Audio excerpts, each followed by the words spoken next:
नमस्कार दोस्तों, हमारी आज की कहानी है बेटे ने छोड़ दिया अपने पिता को भीख मांगने के लिए। हमेशा की तरह मैं आज भी परिसर के बाहर बैठे भिखारियों की मुफ्त स्वास्थ्य जांच में व्यस्त था। स्वास्थ्य जांच और फिर मुफ्त मिलने वाली दवाओं के लिए सभी भीड़ लगाए कतार में खड़े थे। अनायास सहज ही मेरा ध्यान गया एक बुजुर्ग की तरफ गया जो करीब ही एक पत्थर पर बैठे हुए थे। सीधी नाक, घुंघराले बाल, निस्तेज आंखें, जिस्म पर सादे लेकिन साफ सुथरे कपड़े। कुछ देर तक उन्हें देखने के बाद मुझे यकीन हो गया कि वो भिखारी नहीं है। उनका दायां पैर टखने के पास से कटा हुआ था और करीब ही उनकी वैसाखी रखी थी। फिर मैंने देखा कि आते जाते लोग उन्हें भी कुछ दे रहे थे और वो लेकर रख लेते थे। मैंने सोचा कि मेरा ही अंदाज गलत था, वो बुजुर्ग भिखारी ही है। उत्सुकतावश मैं उनकी तरफ बढ़ा तो कुछ लोगों ने मुझे आवाज लगाई, उसके करीब ना जाए डॉक्टर साहब, वो बूढ़ा तो पागल है। लेकिन मैं उन आवाजों को नजरअंदाज करता।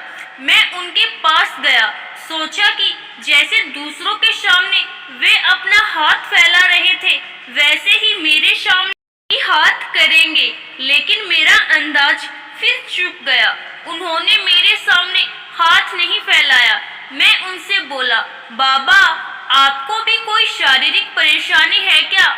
मेरे पूछने पर वे अपनी बैसाखी के सहारे धीरे से उठते हुए बोले, ओ cataract, I had cataract operation in 2014 for my left eye in Ruby Hospital। मैंने पूछा, बाबा आप यहाँ क्या कर रहे हैं? बुजुर्ग, मैं तो यहाँ रोज ही 2 घंटे भीख मांगता हूँ सर। मैं, ठीक है, लेकिन क्यों बाबा? मुझे तो लगता है आप बहुत पढ़े लिखे हैं। बुजुर्ग हंसे और हंसते हुए बोले, पढ़े लिखे? मैंने कहा, आप मेरा मजाक उड़ा रहे हैं। बाबा, बाबा, oh no doctor, why would I, sorry if I hurt you. मैं हर्ट की बात नहीं है बाबा, लेकिन मेरी कुछ समझ में नहीं आ रहा है। बुजुर्ग, समझकर भी क्या करोगे डॉक्टर? अच्छा ओके, चलो हम उधर बैठते हैं, वरना लोग तुम्हें भी पागल हो कहेंगे। और फिर बुजुर्ग हंसने लगे। करीब ही एक वीरान पटरी थी, हम दोनों वहीं जाकर बैठ गए। Well doctor, I am mechanical engineer. बुजुर्ग ने अंग्रेजी में ही शुरुआत की। मैं कंपनी में सीनियर मशीन ऑपरेटर था। एक नए ऑपरेटर को सिखाते हुए मेरा पैर मशीन में फंस गया था और ये बैसाखी हाथ में आ गई।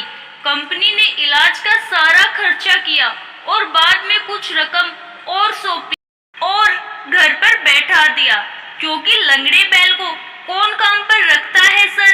फिर मैंने उस पैसे से अपना ही एक छोटा सा वर्कशॉप डाला, अच्छा घर लिया।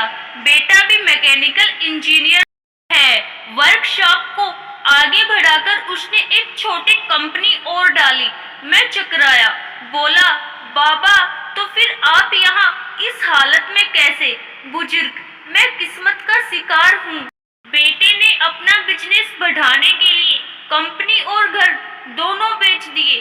बेटे की तरक्की के लिए मैंने भी कुछ नहीं कहा। सब कुछ बेच बाच कर वो अपनी पत्नी और बच्चों के साथ जापान चला गया और हम जापानी गुड्डे गुड़िया यहाँ रह गए। ऐसा कहकर बाबा हंसने लगे। हंसना भी इतना करुण हो सकता है, ये मैंने पहली बार अनुभव किया। फिर बोला, लेकिन बाबा आपके पास तो इतना हुनर है कि जहाँ लात मारे वहाँ पानी निकाल दे। अपने कटे हुए पैर की ओर ताकते बुजुर्ग बोले, लात कहाँ और कैसे मारूं? बताओ मुझे। बाबा की बात सुन मैं खुद भी शर्मिंदा हो गया। मुझे खुद बहुत बुरा लगा। प्रत्यक्षतः मैं बोला, आई मीन बाबा, आज भी आपको कोई भी नौकरी दे देगा, क्योंकि आप अपने क्षेत्र में इतने सालों का अनुभव जो है। बुजुर्ग, यस डॉक्टर, और इसी वजह से मैं एक वर्कशॉप में काम करता हूँ। 8,000 रुपये तनख्वाह मिलती है मुझे। मेरी तो कुछ समझ ही नहीं आ रहा था। मैं बोला, तो फिर आप यहाँ कैसे? बुजुर्ग: डॉक्टर, बेटे के जाने के बाद मैंने एक चोल में एक टीन की छत वाला घर किराए पर लिया। वहाँ मैं और मेरी पत्नी रहते हैं। उसे पैरालिसिस है, उठ बैठ भी नहीं सकती। मैं 10 से 5 नौकरी करता हूँ, शाम 5 से 7 इधर भीख मांगता हूँ और फिर घर जाकर तीनों के लिए खाना बनाता हूँ। आश्चर्य से मैंने पूछा, बाबा, अभी तो आपने बताया कि घर में आप और आपकी पत्नी है, फिर ऐसा क्यों कहा कि तीनों के लिए खाना बनाते हो? बुजुर्ग: डॉक्टर, मेरे बचपन में ही मेरी माँ का स्वर्गवास हो गया था। मेरा एक जिगरी दोस्त था, उसकी माँ ने अपने बेटे के जैसे ही मुझे भी पाला पोसा। 2 साल पहले मेरे उस जिगरी दोस्त का निधन हार्ट अटैक से हो गया, तो उसकी 92 साल की माँ को मैं अपने साथ अपने घर ले आया। तब से वो भी हमारे साथ ही रहती है। मैं अवाक रह गई। इन बाबा का तो खुद का भी हाल बुरा है। पत्नी अपंग है, खुद का एक पाँव नहीं, घर बार भी नहीं। जो था वो बेटा बेचकर चला गया, और ये आज भी अपने मित्र की माँ की देखभाल करते हैं। कैसे जीवट इंसान है ये। कुछ देर बाद मैंने सामान्य शवर में पूछा, बाबा, बेटा आपको रास्ते पर ले आया, ठोकरे खाने को छोड़ गया, आपको गुस्सा नहीं आता उस पर? बुजुर्ग: नो नो डॉक्टर, अरे वो सब तो उसी के लिए कमाया था। जो उसी का था उसने ले लिया, इसमें उसकी गलती कहाँ है? लेकिन बाबा, मैं बोला, लेने का ये कौन सा तरीका हुआ भला? सब कुछ ले लिया, ये तो लूट हुई। अब आपके यहाँ भीख मांगने का कारण भी मेरी समझ में आ गया है बाबा। आपकी तनख्वाह के 8,000 रुपये में आप तीनों का गुजारा नहीं हो पाता, अतः इसीलिए आप यहाँ आते हो।